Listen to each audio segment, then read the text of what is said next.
Atención, porque se siguen revelando más detalles de cómo se produjo todo el fraude electoral del pasado 28 de julio. Y como para que no quede la menor duda, incluso hasta por parte del régimen dictatorial de Nicolás Maduro, las revelaciones de las cuales les vamos a hablar ahora las viene haciendo Juan Carlos del Pino, quien es uno de los rectores del Consejo Nacional Electoral y ha estado hablando desde el exilio para preservar su vida ante toda la data que está entregando y que confirma cómo la dictadura, que cuenta con varios militantes dentro del Consejo Nacional Electoral, organizó el fraude para mantener a Nicolás Maduro en el poder.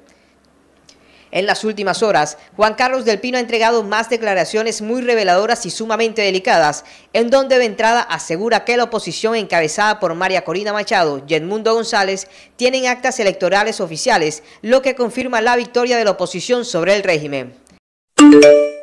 Yo tengo elementos de carácter técnico, de auditoría y el acta que se levantó en totalización que da clara evidencia que el hackeo pudo no haberse producido nunca. La oposición tiene esos elementos, tiene esa acta de auditoría y tiene esa acta firmada por todos los auditores y tiene el estudio que se hizo de eso. Pero la cosa no para ahí, porque desde parte del Consejo Nacional Electoral, varios miembros le pidieron a Del Pino una totalización de los resultados de las elecciones cuando el porcentaje de las mesas escrutadas no llegaba ni al 60%, lo cual desde un principio ya solía lo que pretendían varios miembros que seguramente son partidarios de Maduro. A la hora que yo recibo una invitación a una reunión, digamos técnica, en donde se me comunica que se ha producido un hackeo al sistema y que eso ha impedido que continúe la transmisión y que se cuenta con una transmisión del 58%. Se me pide subir a totalización y yo me niego, sencillamente porque el 58% no es lo que tradicionalmente se hace. Tú declaras el resultado después de transitado por encima del 95%, como era la costumbre, de tal manera que la tendencia hubiese sido irreversible,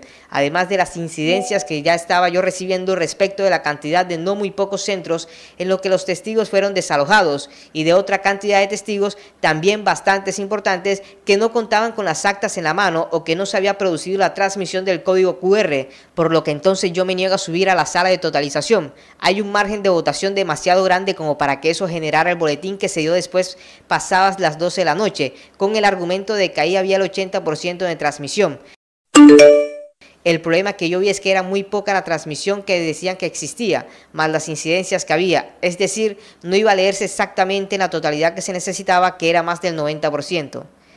Del Pino aseguró que lo empezaron a presionar para que se entregaran resultados ya con un ganador de las elecciones y que por obvias razones iba a ser Nicolás Maduro, algo con lo cual él no estaba de acuerdo porque faltaba más del 40% de las mesas. Al final las tendencias no estaban totalmente verificadas y tú no podías constatar que era irreversible. A eso no me arriesgaba. Además, no solamente yo tomé la decisión, sino que llamé a la oficina del candidato presidencial de la oposición y hablé con uno de sus políticos. Yo llamé al secretario general del partido de la principal postulación del candidato de la oposición. Llamé a la gente con la que me he sentido vinculado siempre dentro de la plataforma para establecer el criterio que íbamos a subir a la totalización y que perfectamente podría yo ver un resultado con el que no es que yo no estaba de acuerdo, sino que al no ser irreversible, como constatamos, eso sí era peligroso. Ante toda esta situación, Juan Carlos del Pino tomó la decisión horas después de hacerse a un lado por la manera en que se estaban realizando las cosas y porque no estaba existiendo ninguna transparencia durante el proceso, situación que claramente lo obligó a irse al exilio ante el temor de las diferentes represalias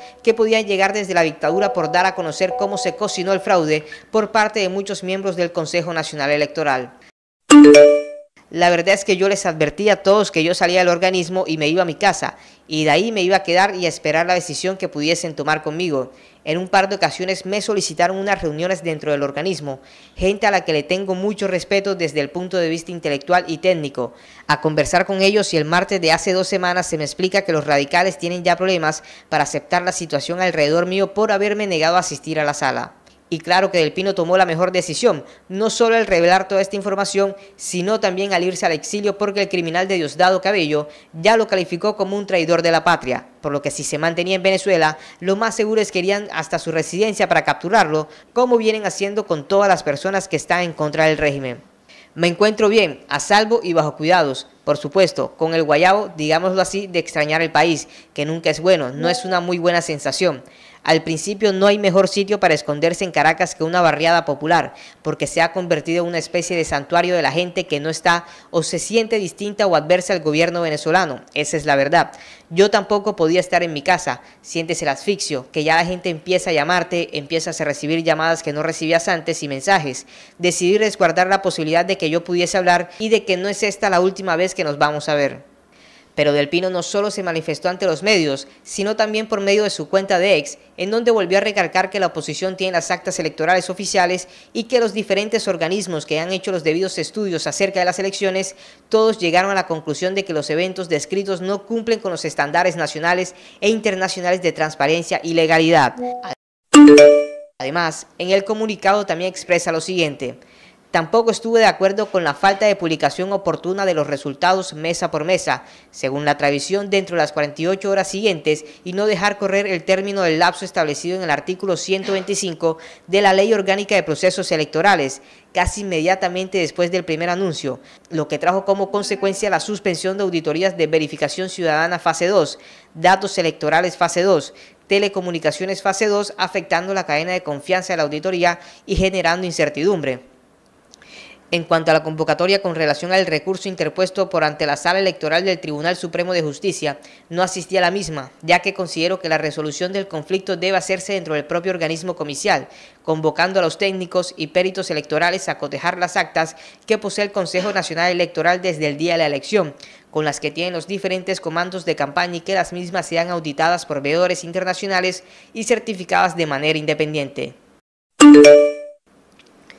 Ya para ir finalizando, Juan Carlos Del Pino volvió a dejar en claro que no hay ninguna evidencia de que Nicolás Maduro haya ganado las elecciones, ya que no hubo transparencia en el proceso, y a la misma vez aseguró que no apoya la idea de que se puedan realizar nuevos comicios. No tengo evidencias de que el resultado que se dio en totalizaciones le otorga la victoria a Nicolás Maduro, entonces yo no puedo decir que, en efecto, pudiera estar siendo él o no. No tengo evidencia que consolide esa información que se le dio al país, y no estoy de acuerdo con que se repitan las elecciones hoy. ¿Con qué condiciones? ¿Con qué organismo electoral? Después de todas estas declaraciones y revelaciones que confirma el enorme fraude electoral por parte de Nicolás Maduro, muchos se preguntan ¿cuántas pruebas más se necesitan para que se logre rápidamente una intervención en Venezuela? El país, el pueblo requiere que sea liberado lo más pronto, que no esperen a que sea demasiado tarde y todo se eleve a una tragedia en esta gran lucha que están librando los venezolanos contra un Estado opresor. Y como ya lo han manifestado representantes de países como Uruguay, Chile, Estados Unidos, entre otros, ¿qué más se espera para derrocar a Nicolás Maduro del poder? A los venezolanos ya no les importa declaraciones y comunicados de apoyo. En estos momentos ya requieren de acciones concretas que los ayuden en su guerra, que les permita antes de finalizar este 2024 celebrar la salida del tirano del país. El reloj va avanzando, los venezolanos están armando su plan para un nuevo golpe de Estado con lo poco que ya tienen a la mano. No cabe la menor duda de que es de aplaudir todo lo que han hecho por su país, pero una mano, un apoyo internacional que se traduzca en acciones, permitirá que todo avance con rapidez y tenga grandes posibilidades de ganar esta guerra, que es lo que al fin y al cabo todo el mundo espera.